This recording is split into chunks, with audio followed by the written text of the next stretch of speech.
Olá, meus amados irmãos e irmãs, recebam a paz do nosso Senhor, Salvador Jesus Cristo.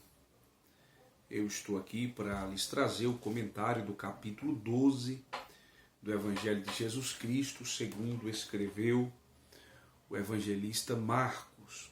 Eu sou o pastor Leonardo e estou gravando essa videoaula direcionada ao grupo Crescendo na Palavra. Que o eterno Deus continue abençoando a todos os participantes desse grupo. Para você que está assistindo pela primeira vez e manifestou interesse em fazer parte do grupo Crescendo na Palavra, basta deixar aqui no rodapé o seu comentário e o seu número, e eu estarei lhe colocando no grupo Crescendo na Palavra. Também aqueles que sempre mandam mensagem para mim, se pode compartilhar, se pode mandar esse vídeo ou link, pode mandar, fique à vontade. É a palavra de Deus que está sendo propagada, com certeza será benéfica para a vida de outras pessoas. A palavra de Deus é algo maravilhoso, é uma fonte inesgotável. Quanto mais você retira, mais mina, mais brota. Isso é a palavra de Deus. Tá certo, meus irmãos? Por isso que ninguém é mestre na palavra. Porque a cada dia você vai descobrindo coisas novas e surpreendentes através do autor primordial, do intérprete principal, que é o Espírito Santo. Aquele que inspirou aproximadamente 40 escritores em um intervalo de 16 séculos, homens doutos e indoutos, homens de lugares um tanto que mais evoluídos, outros do campo, mas todos eles foram inspirados por Deus para escrever algo tão santo, tão maravilhoso, qual é a palavra do Senhor Jesus, que é digna de aceitação. De Gênesis a Apocalipse, ela é digna de aceitação. Ela vem para corrigir, para redaguir, para ensinar. A palavra de Deus é maravilhosa. Eu quero começar aqui contando uma experiência que tive em relação à palavra. Certa feita, fomos a um trabalho missionário, distribuir algumas Bíblias. E então distribuímos na zona rural, próximo,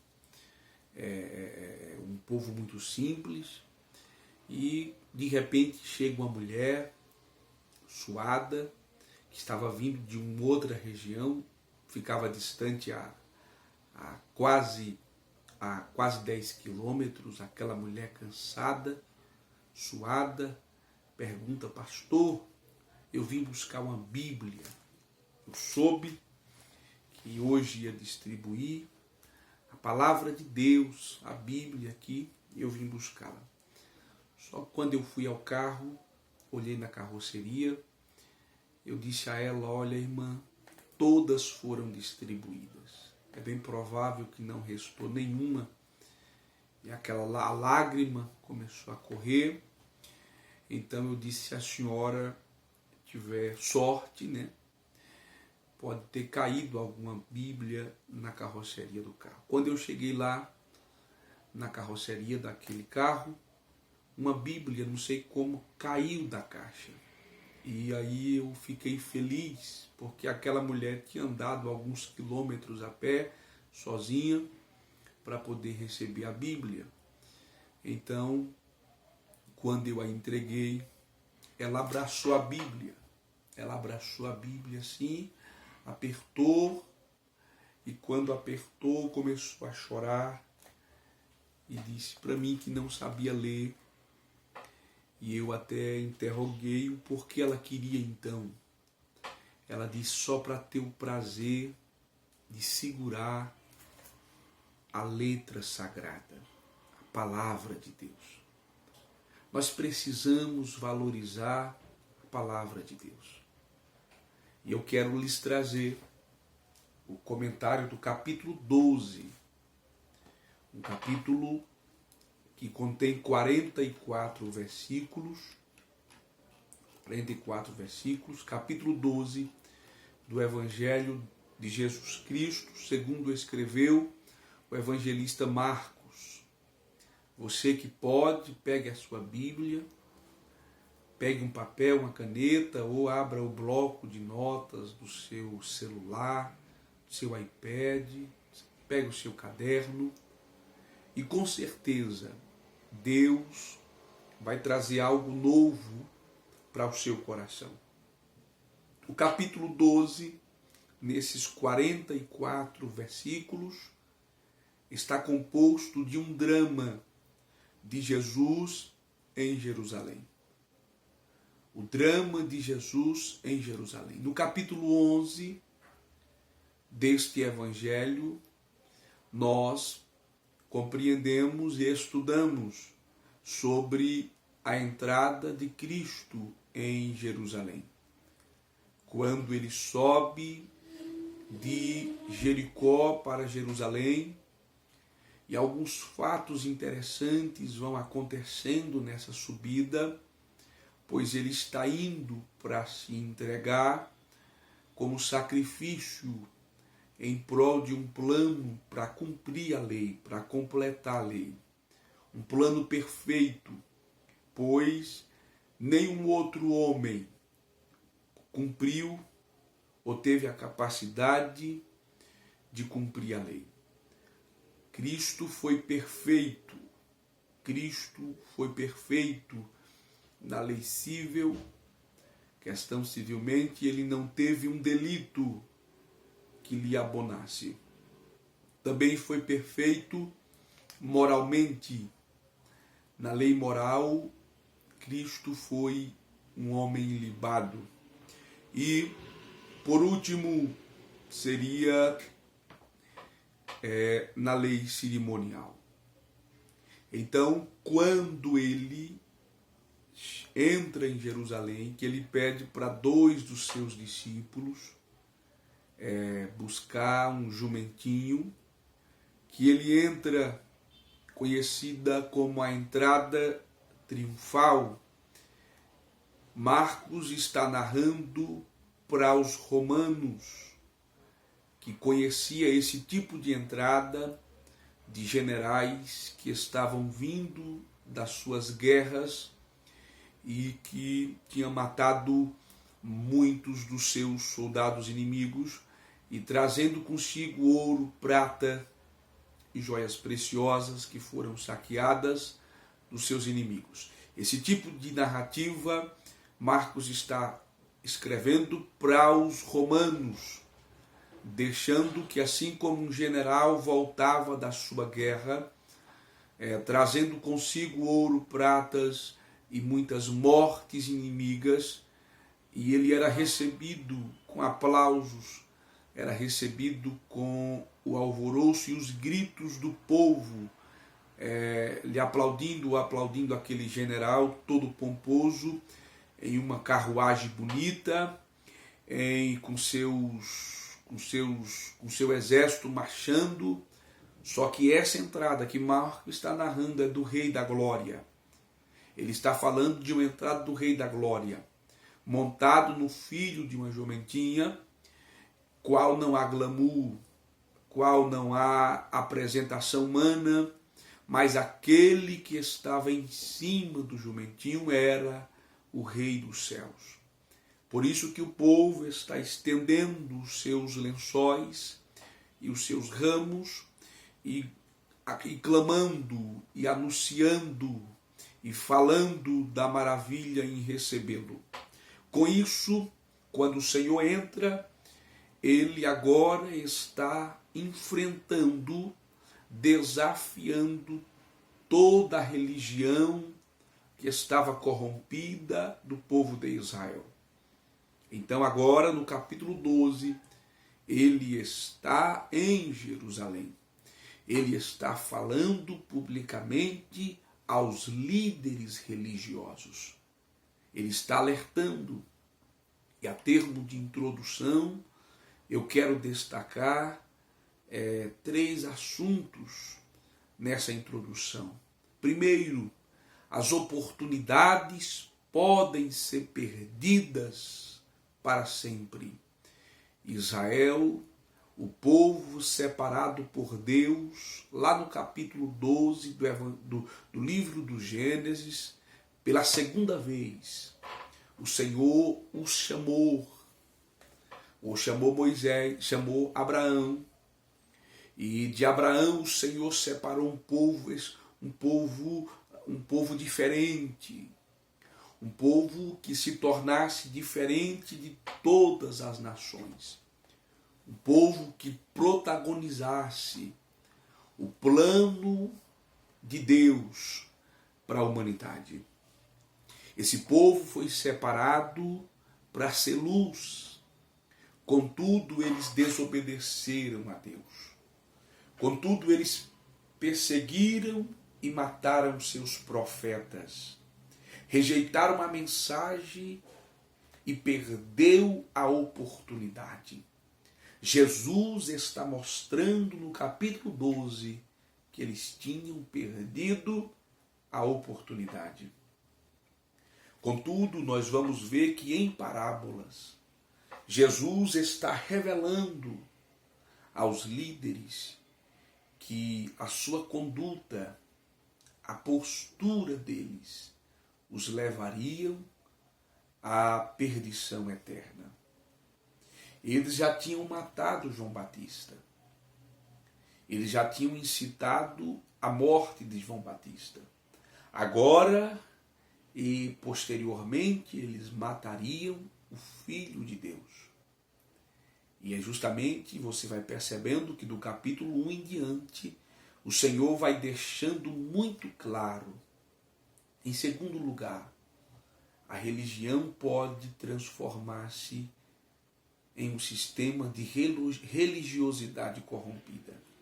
É um perigo, irmãos, quando a religião perde a sua essência e vira religiosidade.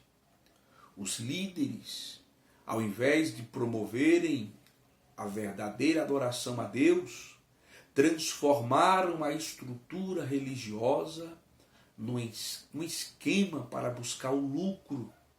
O templo, aquele templo bonito, reformado por Herodes, o templo perdeu o seu real sentido.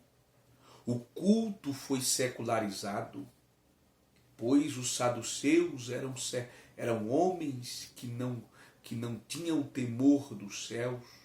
Os fariseus eram homens que pensavam em si e não no povo.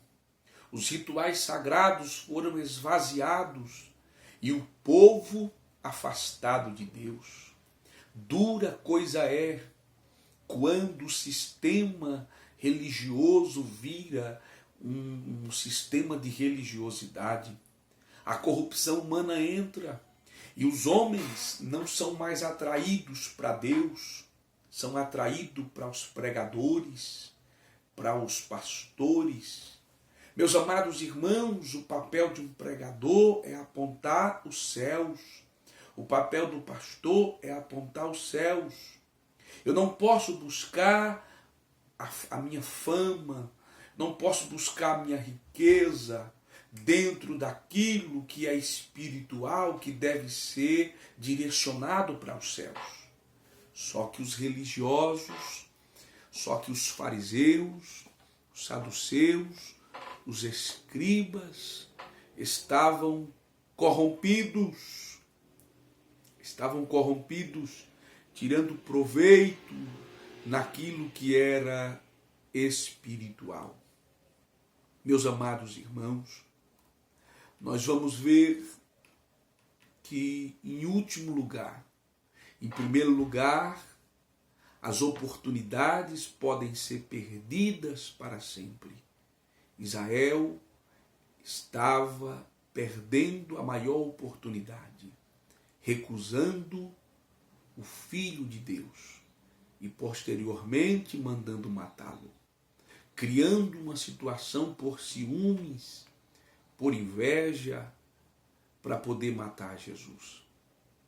Quando olhamos para o capítulo 22 do Evangelho de Marcos, de Lucas, a Bíblia fala no versículo 1 que o clima é de festa, mas os religiosos procuravam um meio para matar Jesus, por ciúmes, por inveja, por não conseguir alcançar o grau de excelência no exercício do ministério.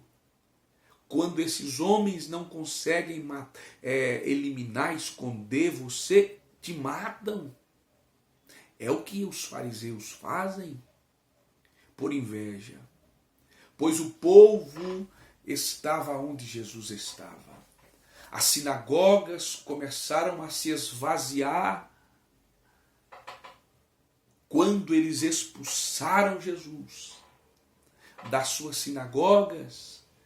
Ele foi para a beira da praia, usou como púlpito o barco, usou como teto o céu, usou como parede o alento daquilo que os olhos pudessem alcançar. Só que a palavra foi pregada. O povo vinha ouvir, isso é evangelho. O evangelho não está restrito a quatro paredes. E aqui nos é pertinente, aprendemos uma lição extraordinária. Quando as portas se fecharem de uma igreja, para você, para não pregar, vai para as praças, vai para a rua, pregue, fale de Jesus, fale dos céus, porque o evangelho não está restrito à questão de ministério A ou ministério B. O evangelho é a pregação pura e genuína da palavra de Deus. Precisamos respeitar, sim. Eu congrego e sou pastor em um ministério, sirvo na função eclesiástica, no pastorado, em um ministério muito sério, qual admiro, qual tenho muito zelo pelo meu pastor presidente, pelos meus companheiros de ministério, só que o evangelho não é restrito ao meu ministério. O evangelho é livre. Todo aquele convertido em Cristo Jesus, lavado no sangue da cruz, precisa cumprir o ide da palavra de Deus. Em terceiro e último lugar, o homem jamais pode frustrar os planos de Deus. Israel fracassou por não ouvir Deus, por matar os profetas, mas Deus não fracassa. Ele escolheu para si um povo procedente de todas as nações, para adorar o seu nome e proclamar sua palavra até os confins da terra. Nós vamos ver que o Senhor, ele não está restrito a um povo. A Bíblia diz que Jesus veio para os seus, mas os seus não o receberam, os seus o expulsaram, os seus fecharam as portas, mas o plano de Deus se cumpriu no gentio, nos povos de todas as nações. Quando Deus chamou Abraão, no capítulo 12, ele disse a seguir: em ti serão benditas todas as nações da terra. A Bíblia diz que aquele que crê e for batizado será salvo. A Bíblia também diz no Evangelho de João 3,16, porque Deus amou o mundo em Cristo Jesus, houve a manifestação do amor de Deus, não a um povo, mas ao mundo. Israel perdeu a oportunidade. Israel deixou que a religiosidade cegasse os seus olhos para que não vesse o Filho de Deus. Vamos, você que está com sua Bíblia, do versículo 1 a 12, eu quero conversar com vocês, dissertar com vocês, do capítulo 1 a 12. E eu quero destacar em primeiro lugar, a primeira lição que eu aprendo do capítulo 1 ao 12, mas no versículo 1, o privilégio de Israel, o povo amado de Deus. Nós vamos ver no versículo 1 que o Senhor começou a falar por parábola, a falar-lhes por parábolas. O que é uma parábola? É uma forma, é um linguajar onde Cristo se utilizou de coisas terrenas para revelar a complexidade do mundo espiritual. Então ele começou a falar usando coisas cotidianas, coisas terrenas, para revelar coisas espirituais. E aí ele fala de um homem, versículo 1, de um homem que plantou uma vinha. Isso era rotineiro, ver os homens plantando, cultivando a terra. Só que esse homem cercou-a de um valado, esse homem cercou, cuidou, protegeu e fundou nela um lagar e edificou uma torre e arrendou a uns lavradores e partiu para fora da terra.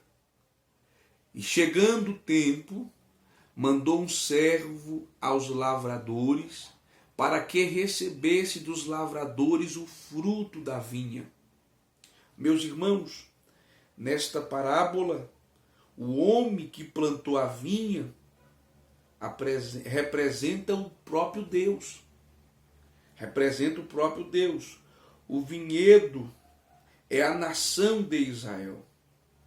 Os lavradores maus, os lavradores maus, os líderes religiosos judeus, os servos enviados aos lavradores, os profetas e sacerdotes que permaneceram fiéis a Deus.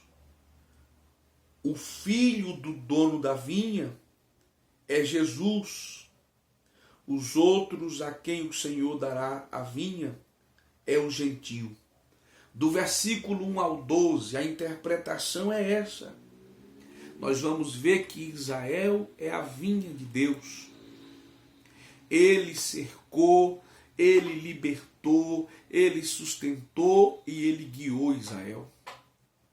Nós vamos ver que foi Deus que plantou essa vinha. O texto fala que cercou-a cercou-a como um sabe, ele cercou, construiu nela um lagar, colocou uma torre, toda a estrutura estava pronta, nada ficou por fazer, tudo Deus fez pelo povo de Israel.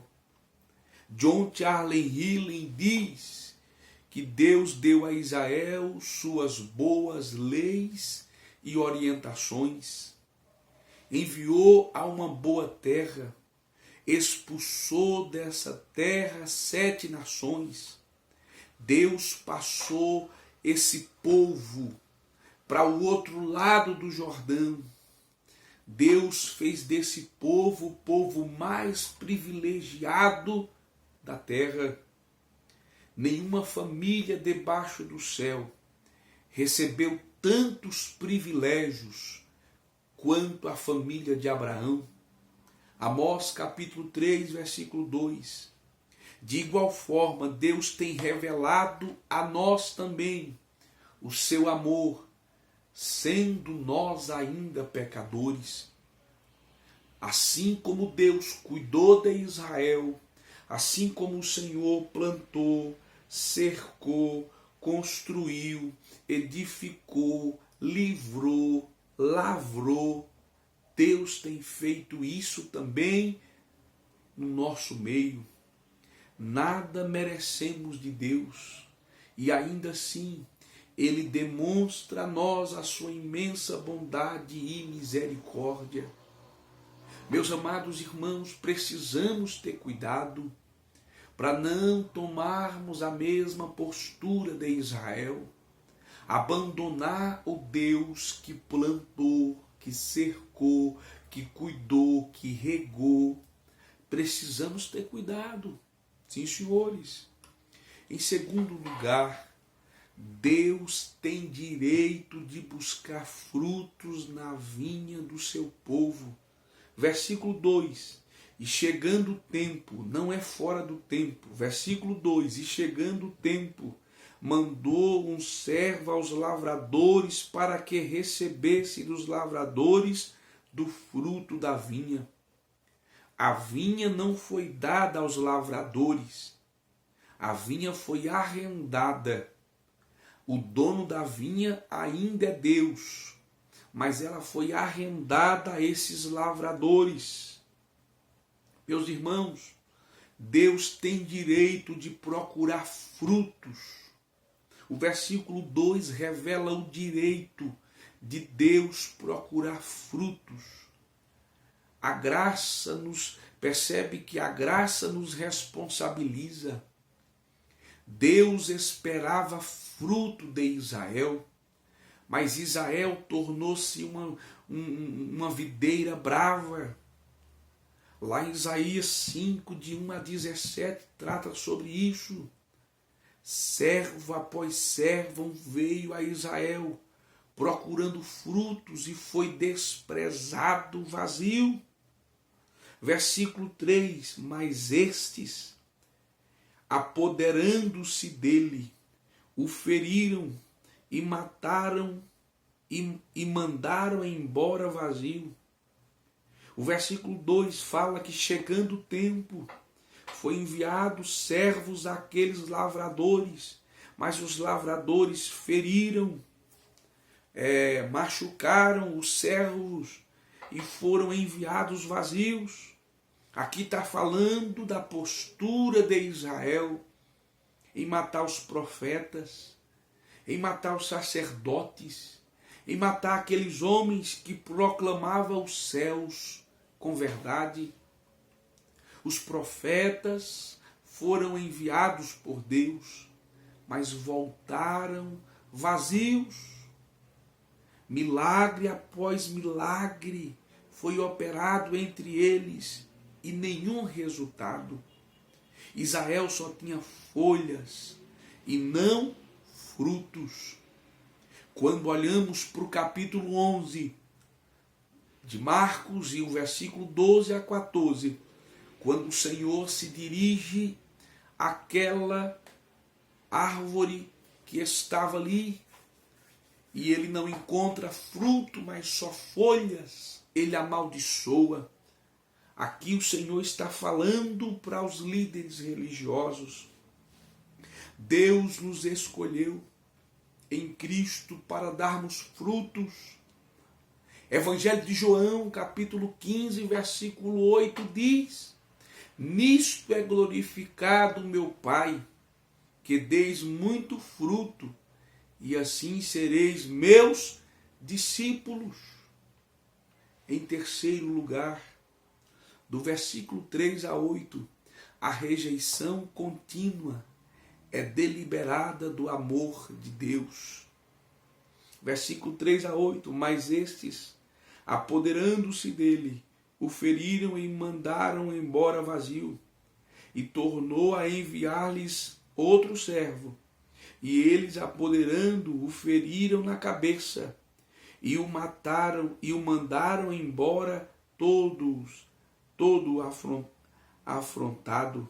Versículo 5, e tornou a enviar-lhe outro, e a este mataram, e a outro muitos, e a outros muitos, dos quais a uns feriram e a outros mataram.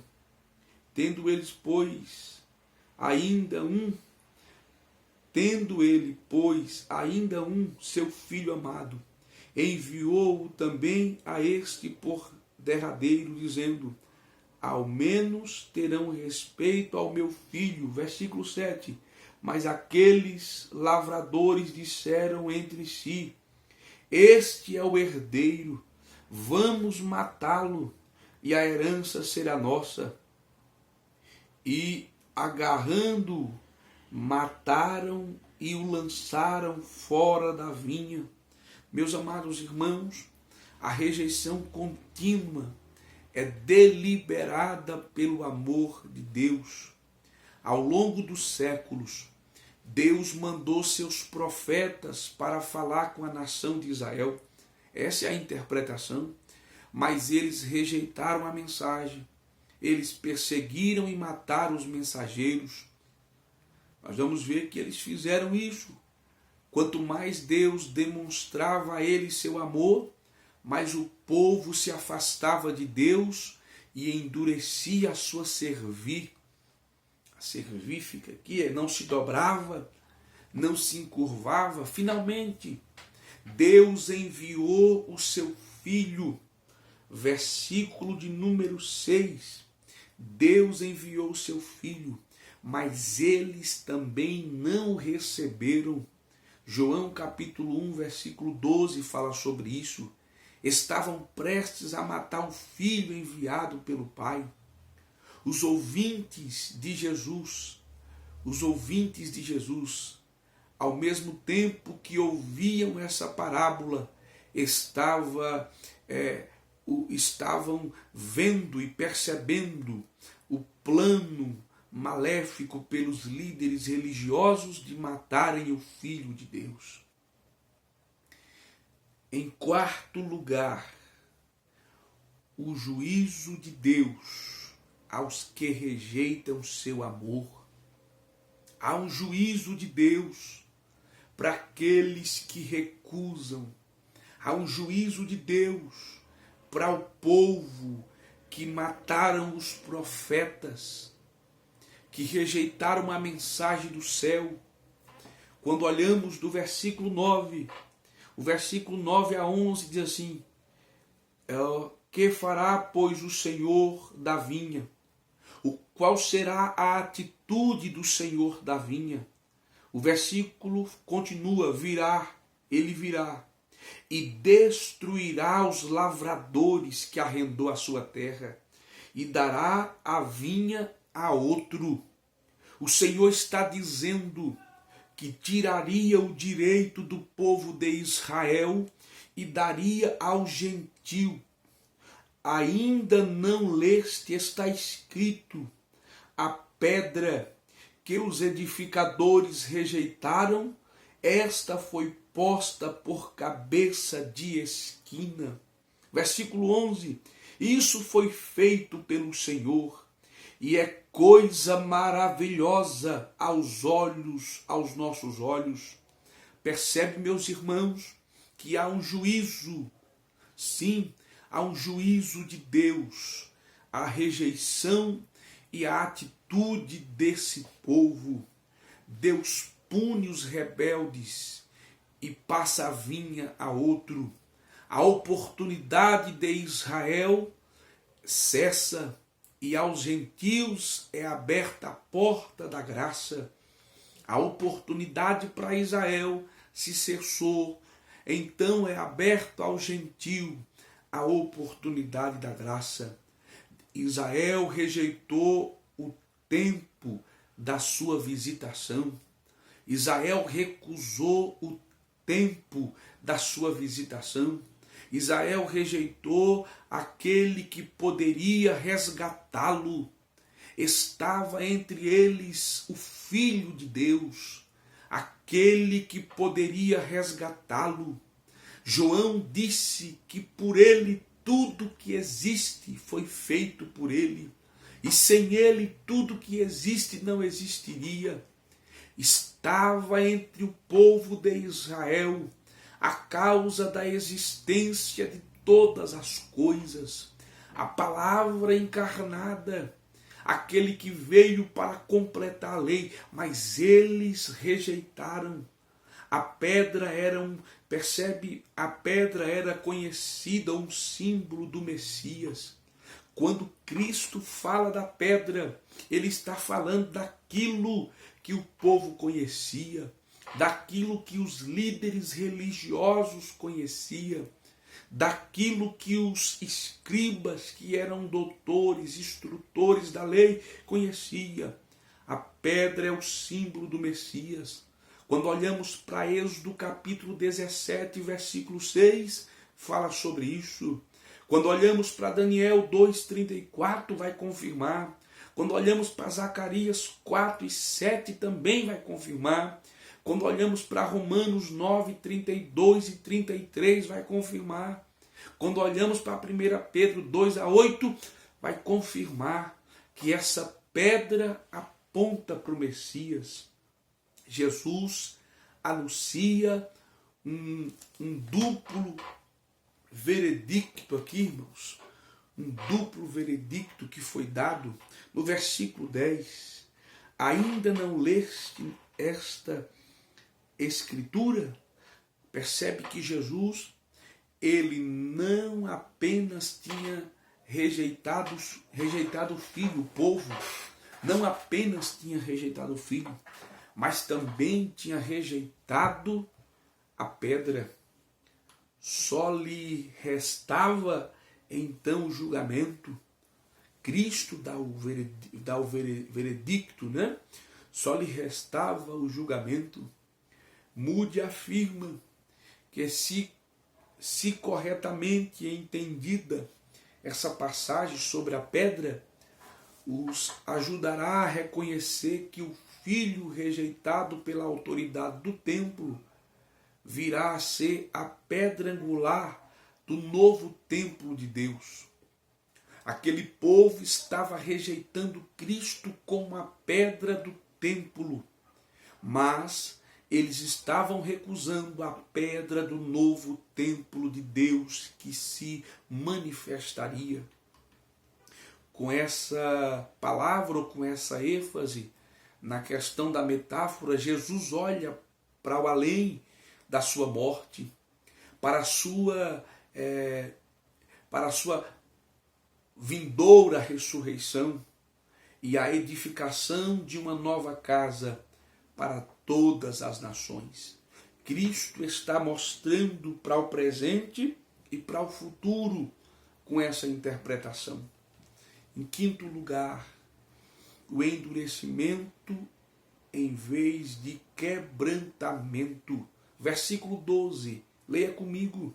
E buscavam prendê-lo, mas temia a multidão, porque entendia que contra eles dizia estas parábolas, e deixando foram-se. Percebe que ao invés deles aquebrantar o seu coração, eles buscavam prendê-lo, buscavam matá-lo. E aí nós vamos ver que os líderes religiosos, eles conseguiam interpretar corretamente a parábola de Jesus, mas não se dispuseram a obedecer a Jesus. Ao contrário, endureceram ainda mais o seu coração e buscavam uma forma de eliminar Jesus por ciúmes, por inveja. A retirada aqui, e foram-se, a retirada aqui é apenas para buscar novas estratégias para matar o Messias, porque eles perceberam que o povo estava com o Messias, que o povo amava ouvir Cristo. Eles não iam tomar uma atitude para perder o povo. O que eles queriam era de volta a sua fama. Queriam ser afagados. Mas com o exercício de excelência do ministério de Cristo, eles perderam esse afago. Eles perderam esse aconchego de serem aplaudidos. Agora o povo estava com Cristo. John Charles Hillen, alerta para o fato de que esse episódio nos ensina que conhecimento e convicção somente não pode nos salvar. John Charles Riley aponta que esses líderes religiosos eram conhecidos e sábios o suficiente para interpretar as parábolas de Jesus, mas não para os levar, não deixava o seu coração ser aquebrantado para a salvação. É perfeitamente possível saber, é perfeitamente possível alguém saber as coisas corretas da Bíblia e mesmo assim não deixar que ela possa limpá-la para uma santificação da salvação. William Hendrick sintetiza essa parábola falando sobre 3 coisas: os preceitos, a paciência e a punição de Deus. Quando olhamos do versículo 1 a 12, nós encontramos os preceitos, a paciência e a punição de Deus. Deus nos plantou para darmos fruto. Ele tem sido paciente na busca desses frutos em nossa vida. Se rejeitarmos a sua palavra e seus mensageiros, seremos então julgados. Seremos julgados. Sim, senhores, se rejeitarmos a sua palavra e os seus mensageiros, seremos julgados. Fica muito claro. Esses homens não só rejeitaram, mataram e agora estão sendo julgados. Há um julgamento. Ok, meus irmãos? Vamos lá. Agora eu vou falar com vocês do versículo, ficou claro aqui? Agora do versículo 13 ao 34. Nós vamos conversar sobre um plano desgraçado para apanhar Jesus em contradição. E eu vou te mostrar o porquê da desgraça do plano, né? Os líderes têm um propósito e esse propósito é matar Jesus. Precisavam encontrar um modo certo de fazer tal ato, porque de qualquer maneira o povo iria ficar contra eles. Percebe que eles decidem então fazer-lhes perguntas embaraçosas com o fim de colocá-lo em alguma situação embaraçosa. Desta maneira, poderia acusá-lo e levá-lo até a morte, e tendo assim o apoio do povo. É isso que eles queriam. Os líderes religiosos fazem 3 tentativas malfadadas ou que não houve sucesso. Em primeiro lugar, eles vão questionar sobre o tributo. O versículo 13 fala que enviaram-lhes alguns dos fariseus e dos herodianistas para que o apanhassem alguma palavra. Percebe que esses fariseus e herodianistas estão unidos para pegar em Jesus em alguma palavra. Versículo 14, né? Percebe que essa abordagem, nós podemos aprender algumas lições acerca do tributo. Quer ver? Primeiro, os fariseus, né? As forças opostas se unindo aí para poder pegar Jesus em alguma palavra. Nós vamos ver e observar que os fariseus e os herodianistas eram inimigos irreconciliáveis, viu? Quando estudamos sobre os fariseus e os herodianistas, eram inimigos irreconciliáveis. Mas agora eles estão unidos para ir contra o inimigo em comum. Estavam em lados opostos. Quando se tratou de condenar Jesus, eles se uniram, porque Jesus roubou a cena tanto dos herodianistas quanto dos farisaístas. As forças opostas, elas vão se unir contra a verdade. Tem uma ameaça em comum, né? O Isebe chega a comentar que esses inimigos se uniram justamente porque tinham um inimigo em comum. Os herodianistas, ou os herodianos, apoiavam a família de Herodes, que recebem o poder de Roma para governar e cobrar impostos. E isso era contra. Os fariseus não suportavam pagar os impostos para Roma. Os fariseus, contudo, consideravam Herodes um usurpador do trono de Davi.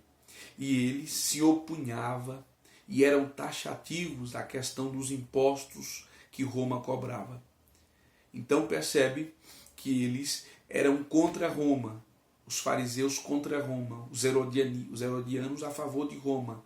Então eles tinham essa rixa, essa briga, mas agora estão unidos para ir contra Jesus, né? Eles, John Charles Hillen diz que as pessoas do mundo aqueles que professam uma religião vazia e formal, não tem nenhuma simpatia um pelo outro. Perdão, eles eram aquelas pessoas que não tinham simpatia alguma um pelo outro. É isso que John Charles Hillen quis destacar, falando sobre os herodianos e os fariseus. Contudo, há uma coisa que ambos desgostava mais do que a rixa que havia entre eles, que era o Evangelho de Cristo Jesus. Então, eles se uniram para poder questionar Jesus. Versículo 14 e 15, eles começam bajulando, uma arma muito poderosa do inimigo. Cuidado com os bajuladores. Geralmente eles se utilizam dessa arma para poder arrancar ou te colocar em alguma situação embaraçosa. Versículo 14. Chegando eles, fariseus e herodianos, disseram-lhe: mestre, ó a demagogia, ó a bajulação diabólica, mestre, sabemos que és homem de verdade.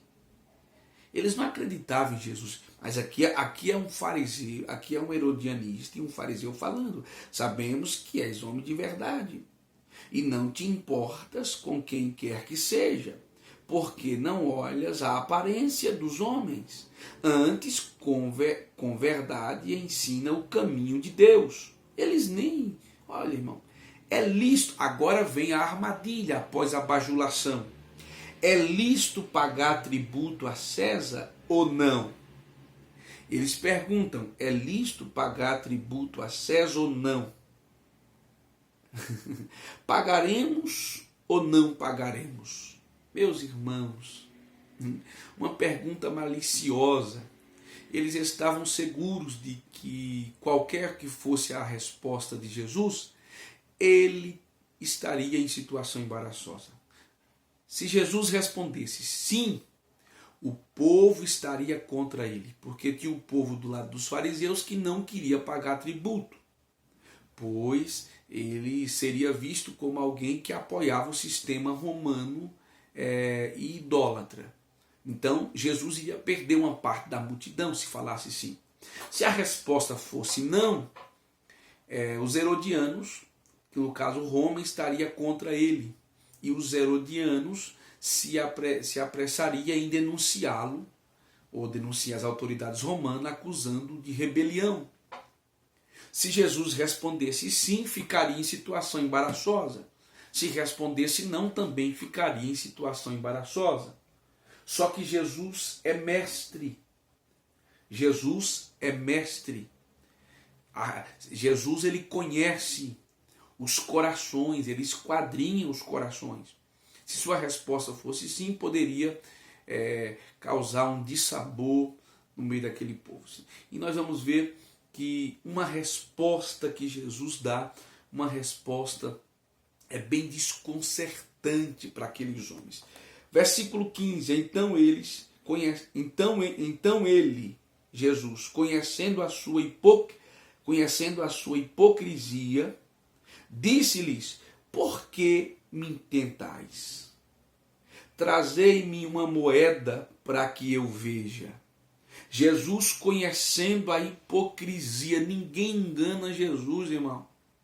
Versículo 16, e eles os herodianos lhe trouxeram e disse-lhes. Aí Jesus falou para eles: de quem é esse? De quem é esta imagem inscrita aqui ou inserida? E eles disseram: de César. De César. Jesus responde no versículo 17: dê a César, ou dai a César, dai, pois, a César o que é de César, e a Deus o que é de Deus. E maravilharam-se dele. Jesus não deixou como absoluto o poder de Roma e nem isentou a responsabilidade do povo de cumprir com seu compromisso a Deus. Jesus não respondeu o que eles queriam ouvir. Somos cidadãos de dois reinos. Devemos lealdade tanto a um quanto ao outro. Se Jesus respondesse um, desabonaria o outro. O outro desabonaria o um. Devemos pagar nossos tributos, bem como devolver o que é de Deus. O governo humano é estabelecido por Deus para o nosso bem. Romanos 13:1. 1 Timóteo 2, de 1 a 6. 1 Pedro 2, 13 a 17. O governo humano é estabelecido por Deus para o nosso bem. Em síntese, Jesus diz para os orgulhosos fariseus, para os saduceus, que não se omitirem, que não se omitirem em seu dever com César, e aos mundanos herodianistas a não se omitir em seu dever com Deus. Em síntese, Jesus deixou muito claro para os orgulhosos fariseus para não se omitir com seus deveres com Roma, e aos mundanos herodianistas a não se omitir com o seu dever com Deus. Saiu muito bem. O texto fala que eles se maravilharam. Em segundo lugar, dentro dessa temática que nós estamos trabalhando, que é um segundo ponto, nós estamos trabalhando sobre um plano desgraçado para apanhar Jesus. Então, o segundo ponto que nós vamos ver aqui, né, é a questão da ressurreição. É a segunda coisa que eles querem pegar Jesus. A questão da ressurreição. Versículo 18 a 27. Quer ver? Vamos lá. Irmão, vocês não têm ideia. Os saduceus esperavam uma resposta. Os saduceus esperavam que uma pergunta teológica pudesse, né, ser bem sucedida como armadilha, ou melhor, que a armadilha política. Porque a armadilha política falhou. Eles não conseguiram pegar Jesus, colocá-lo nem contra Roma e nem contra o povo. Pronto.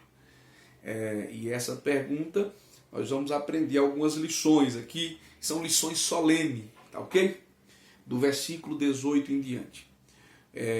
O perigo, né? O perigo de os hereges assumirem a liderança religiosa da nação. Esses homens eram hereges, irmãos, eles estavam à frente da nação, né? Esse é o único lugar no Evangelho de Marcos em que os saduceus são mencionados. Os saduceus formavam uma classe aristocrática da religião judaica. Muitos deles eram saduceus e ricos. Era uma classe poderosa, porém assumiu o poder religioso. Essa aristocracia sacerdotal colaborou, né, com as autoridades romanas e ficaram ricos, né, orgulhosos, e ocuparam posições seculares e conquistou lugares onde eles tinham poder não só na religião, mas também no meio social. Nós vamos ver que, contrariamente, os fariseus, que percebe que eles aceitavam toda a lei, aceitavam a lei, as escrituras, né, a lei oral, eles aceitavam também os Pentateuco e negavam as tradições. orais, né? Os saduceus já tinham um temor e um conhecimento, uma profundidade maior acerca da lei. Porém, os saduceus não, os fariseus. Os saduceus eram mundanos, né? Legalistas. E a eles, nós vamos ver aqui que esses homens, eles agora vão fazer uma pergunta teológica. Aqueles que ocupavam a função mais importante da religião judaica eram hereges doutrinariamente. Eu vou mostrar para vocês. Os saduceus, que estavam nas posições mais altas, para vocês terem ideia, que eram os herodianos, negava a vida depois da morte. Ó, para você ver, negava a vida depois da morte, negava a doutrina da ressurreição, negava a existência da alma, negava a existência dos anjos e demônios, negava a existência de um julgamento final. Eles não criam, não acreditavam em julgamento final. Percebe? Os saduceus eram os liberais de hoje. Eles eram tidos como intelectuais da época, mas negavam os fundamentos essenciais da fé. Os saduceus e estavam sentados no poder, na cadeira da religião. Uma pergunta maliciosa, versículo 19. Eles perguntam, mestre, olha de novo a bajulação e a demagogia. Mestre, Moisés nos escreveu que se morrer o irmão de alguém e deixar a mulher e não deixar, se morresse, né, e deixasse a mulher e não deixasse filho, seu irmão tomasse a mulher dele, né, e o suscitasse descendência ao seu irmão. Percebe que do versículo 19 a 23, versículo 20, ora, havia 7 irmãos, e o primeiro tomou mulher e morreu, sem deixar descendente. O segundo também tomou a mulher e morreu, e nem esse deixou descendente. E o terceiro, da mesma maneira, e tornaram os 7. Os 7 foram tomando a mulher, e aí foram se casando com essa mulher, e até que os 7 morressem. E aí a pergunta deles, eles fazem uma pergunta aí usando um caso de hipocrisia, né? Um caso hipócrita e absolutamente impossível de acontecer na questão da prática do levirato. Eles vão questionar uma questão do levirato. 7 irmãos casaram-se com a mesma mulher. Essa é a questão do versículo 19 e 23. Se você olhar, 7 irmãos casou com a mesma mulher. Na ressurreição, a pergunta dele é, na ressurreição, quem vai ser o marido dessa mulher? Visto que os 7 desposaram a mesma mulher. A pergunta hipotética deles não era sincera. Também era uma pergunta que dificilmente aconteceria dentro da lei do levirato, né? Eles nem acreditavam, irmão, na doutrina da ressurreição. Eles estavam propondo um enigma para que Jesus fosse colocado em um beco sem saída. Eles queriam colocar Jesus em situação embaraçosa. Dentro dessas perguntas, como é que 7 irmãos casaram com a mesma mulher? Como vai ser na eternidade? Como vai ser no céu?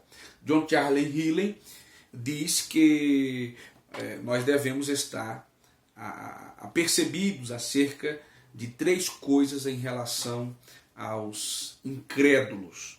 Precisamos estar atentos a 3 coisas em relação aos incrédulos. Primeiro, eles sempre vão procurar nos pressionar com dificuldades e coisas espirituais difíceis de explicar. Eles sempre vão querer criar situações complicadas, hipotéticas, para complicar a nossa vida. Por isso, irmãos, eu não entro em discussões assim, que são discussões que não há resposta, não cabe você entrar. Às vezes tem ali um incrédulo querendo fazer uma pergunta complicada para te colocar em maus lençóis. Segundo, precisamos estar atentos. Eles vão lançar mão de argumentos desonestos. Percebe que os saduceus e os fariseus estavam lançando mão de argumentos desonestos, né? Esses homens cheios de contenda negam a Bíblia sem conhecê-la. Eles estão questionando sem conhecê-la e negando sem conhecê-la. Terceiro, eles têm uma consciência e muitas vezes, enquanto falam, sabem que estão errados. Eles estão perguntando, sabendo a resposta e sabendo que estão errados. Eles estão simplesmente dispostos a colocar Jesus em uma situação embaraçosa, mas eles estão insistindo para poder ter êxito naquilo que eles estão querendo fazer. Uma resposta esclarecedora. Versículo 24 a 27. Jesus respondeu e disse-lhe: porventura não errais vós em razão de não saberem as Escrituras e nem o poder de Deus? Jesus fala para eles: vocês estão equivocados, porque vocês não estão conhecendo as Escrituras e nem o poder de Deus. A resposta de Jesus sinaliza vários fatos importantes. Em primeiro lugar, a primeira coisa é que a heresia é consequência do desconhecimento das Escrituras, bem como do poder de Deus. A heresia nasce no desconhecimento das Escrituras. Fica muito claro. Os saduceus pensavam que eram espertos, mas Jesus revelou a ignorância deles em duas coisas. Primeiro, é o poder de Deus, revelou a ignorância deles no poder de Deus, e também o desconhecimento do poder de Deus e da verdade das Escrituras. William Hendrick diz que se eles conhecessem as Escrituras, saberiam que não existe nada em Deuteronômio 25, de 5 a 6, que se aplique à vida futura. E também saberia que o Antigo Testamento, em várias passagens, ensina a ressurreição do corpo. E se conhecesse o poder de Deus, teriam entendido que Deus é capaz de ressuscitar os mortos de tal modo que o casamento não seja mais necessário. Então eles desconheciam literalmente. Eles elaboraram em erro porque não conheciam as Escrituras nem o poder de Deus. Eles não conheciam. É por isso que eles estavam fazendo e elaborando perguntas baseadas em suas heresias. A verdade desse princípio pode ser constatada ao longo da história, né? Nós vamos ver que a reforma nos dias do rei Josias foi intimamente relacionada com o livro da lei. As falsas doutrinas dos judeus nos dias de Jesus foram resultados da negligência das Escrituras. A idade das trevas na história da igreja aconteceu quando a palavra de Deus foi retirada da mão do povo. A reforma protestante vingou quando a palavra de Deus foi traduzida e colocada nas mãos do povo. Quando a palavra vem para a mão do povo, as heresias vão desaparecendo. As igrejas mais consistentes na vida, no testemunho, são aquelas que estão comprometidas com a palavra de Deus. A igreja que não está comprometida com a palavra de Deus, ela não está firmada em uma verdade para a eternidade. As pessoas mais piedosas são aquelas que mais se dedicam ao estudo e observância da palavra de Deus.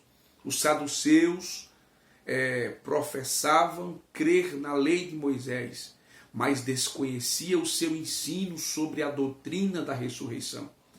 A ressurreição não é a restauração da vida como nos conhecemos, mas a entrada de uma nova vida que é diferente, que é uma vida em um corpo glorificado. Na ressurreição há uma continuidade de uma descontinuidade. É a mesma pessoa que ressuscita, mas com um corpo glorioso, poderoso e celestial, não sujeito à matéria. Os saduceus, porém, estavam apegados às tradições humanas e não à palavra de Deus. Eles desconheciam o ensino bíblico sobre a ressurreição, a vida futura, e também sobre o casamento. Desconhecimento. Eles eram analfabetos da Bíblia e queriam embaraçar o mestre dos mestres com perguntas capciosas. Eles caíram do cavalo porque eles foram questionar o mestre dos mestres, sendo analfabeto da Bíblia, achando que conhecia alguma coisa. Nós vamos ver em segundo lugar, em segundo as coisas, segundo coisa é que percebe que a morte coloca um fim no relacionamento conjugal. Vamos perceber que não há casamento no céu. Nos tornaremos assexuados. O casamento é um relacionamento apenas para essa vida. Não existe casamento eterno. A morte é o fim de um relacionamento conjugal. Marido e mulher são um só carne, mas não um só espírito. Se fosse, a morte não poderia dissolver o relacionamento conjugal. O ensino mórmon sobre casamento eterno, portanto, é uma heresia. A Igreja dos Santos dos Últimos Dias ensina casamento eterno. É uma heresia, não existe. Na vida futura não haverá relacionamento conjugal, nem necessidade de procriação para a preservação da raça. Terceira coisa, que a morte, porém, não colocou um fim ao nosso relacionamento com Deus. Jesus corrige a teologia distorcida dos saduceus, que entendiam ser a morte um sinônimo de extinção. Abraão, Isaque e Jacó já estavam mortos quando Deus se revelou a Moisés na sarça ardente, dizendo: eu sou o Deus de Abraão, de Isaque e de Jacó. Para Deus eles ainda estão vivos. A morte não interrompe o relacionamento de Deus com eles, como interpretou o relacionamento deles com o seu respectivo cônjuge. Esse registro de Moisés revela que Moisés acreditava piamente na vida depois da morte. Os mortos, os mesmos saduceus que professavam crer no Moisés, estavam errados, equivocados acerca do conhecimento. Versículo 28 a 34, nós vamos ver, em terceiro lugar, eles querem pegar Jesus na questão do maior mandamento, e aí eles vão se complicar no meio do caminho. Veremos alguns pontos em destaque. Versículo 28 a 34. Aproximou-se dele um dos escribas, que o tinha ouvido disputar, e sabendo que ele tinha respondido bem, perguntou-lhe: qual é o primeiro de todos os mandamentos? Versículo 29, então Jesus respondeu: o primeiro de todos os mandamentos ouve, Israel, o Senhor nosso Deus é o único Senhor. Uma pergunta neválgica que nós vemos aqui, tendo silenciado os saduceus e os fariseus, quem se aproxima agora para interrogar a Jesus é um escriba. Os escribas tinham determinado que os judeus eram obrigados a obedecer a 613 preceitos da lei, sendo 365 preceitos negativos e 248 positivos. Um de seus exércitos favoritos era discutir, um dos seus exercícios favoritos era discutir qual desses mandamentos era o mais importante. Está falando dos escribas, que ele tinha o hábito de disputar, qual desses mandamentos era mais importante. Esse doutor da lei quer saber qual é o principal mandamento da lei de Deus. Uma resposta magnífica de Jesus. A resposta de Jesus não consiste em um pensamento novo, mas na recordação daquilo que todo homem judeu pronunciava a cada manhã e a cada noite. O Shema, Deuteronômio 6, versículo de 4 a 6, ao dizer Shema para esse homem, Jesus remete de volta à existência como Israel. Você continua sendo Israel, simplesmente por parar para ouvir. Ouve, ó Israel, Shema. A partir disso, você vive em uma relação espiritual com Deus, o Senhor, o nosso Deus. A partir desse ouve, ó Israel, a partir dele, você receberá a instrução sobre o que fazer. Depois que você é o Israel amado, você amará. Jesus sintetiza a lei ao amor e não em preceitos rituais. Quando Israel passasse a ouvir a Deus, a obedecer a Deus, então tudo começaria a entrar em seu lugar. E não os rituais, não as tradições. Não sei se você está me entendendo no versículo 28 e 29. Jesus sintetiza. Amar a Deus e ao próximo é o fim último da lei. Quem ama cumpre a lei. Jesus foge do legalismo dos fariseus, que impunha fardos pesados sobre os homens, e do autoritarismo, né? e das regras infindáveis que eles vinham colocando. O fato novo abordado por Jesus foi unir esses dois mandamentos. Isso nenhum rabino havia feito até então. William Barker, ele aponta aqui uma construção iluminadora de Cristo Jesus a unir esses dois mandamentos. Mediante a resposta de Jesus, o escriba compreendeu que a palavra é mais importante do que todos os holocaustos e sacrifícios. O véu estava sendo removido da face desse doutor da lei. Ele estava enxergando com os olhos da fé e da verdade divina.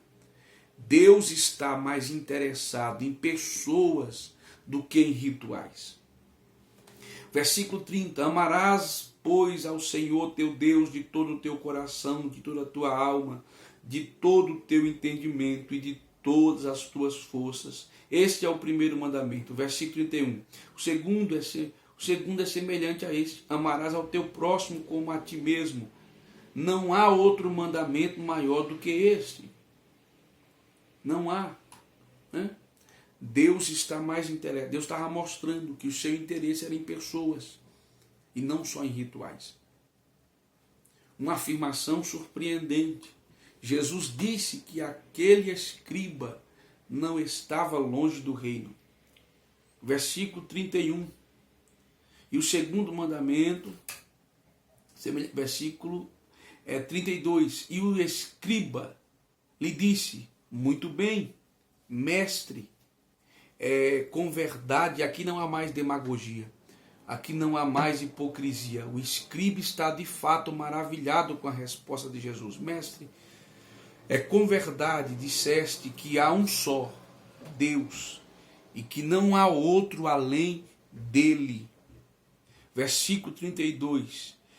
E que amá-lo de todo o coração e de todo o entendimento e de toda a alma e de todas as forças é amar o próximo como a si mesmo, e mais do que todos os holocaustos e sacrifícios. Meus irmãos, fica muito claro aqui, fica muito patente. Jesus uniu aqui de forma que nenhum rabino tinha unido.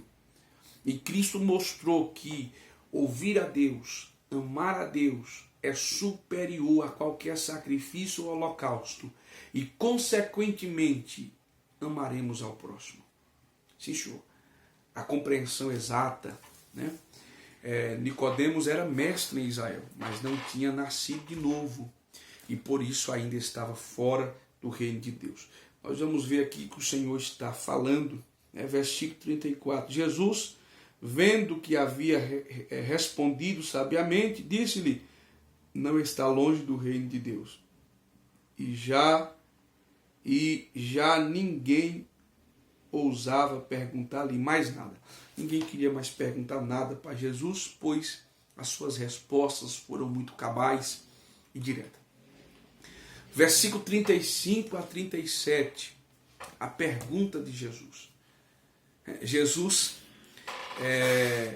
de inquiridor, passou, de inquirido, passou a ser inquiridor. Versículo 35, nós vamos ver. E falou Jesus dizendo, ensinando no templo, como dizem os escribas, que o Cristo é filho de Davi. E aí, ele agora parte para o contra-ataque. E ele começa a interrogar os escribas. E nesse ponto ele chega a discutir, a discussão. Ele chega a acalorar a discussão. As perguntas versaram sobre tributos, ressurreição e amor. Contudo, agora, Jesus, ele vira e ele vai questionar os líderes sobre a maior questão, e ele vai perguntar sobre quem é Cristo, quem é Jesus. E vai dissertar em cima disso, O próprio Davi disse pelo Espírito Santo, o Senhor disse ao meu Senhor, assenta-te à minha direita, até que eu ponha os teus inimigos por escabelo dos teus pés. E aqui Cristo vai começar a inquirir do povo, a inquirir dos religiosos. A advertência de Jesus, ele vai advertir no versículo 38 a 40, Jesus alerta para 3 fatos importantes. Primeiro, o exibicionismo religioso condenado por Jesus. Versículo 38 a 40, Jesus vai falar sobre o exibicionismo. Aquele povo, os escribas e fariseus queriam afagos. Em segundo lugar, a hipocrisia religiosa desmascarada por Jesus. No versículo 40, ele desmascara a hipocrisia religiosa.